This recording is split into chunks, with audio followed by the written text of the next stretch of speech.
وقتی عصبانی میشی مغزت عملاً کنترل رو میسپره به بخش احساسی خودش و اون موقع است که ممکنه حرف یا کاری بکنی که بعداً پشیمون شی. یه ترفند خیلی ساده هست که فقط 5 ثانیه طول میکشه ولی میتونه اون لحظه بحرانی رو نجات بده. فقط اسم احساست رو بگو. مثلا بگو من الان عصبانیم یا دارم میجوشم. همین گفتن باعث میشه بخش منطقی مغز دوباره فعال بشه و خشم کم کم فروکش کنه.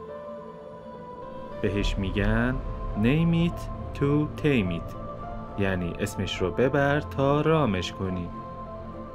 دفعه بعد که عصبی شدی یادت نره، فقط اسمش رو بگو.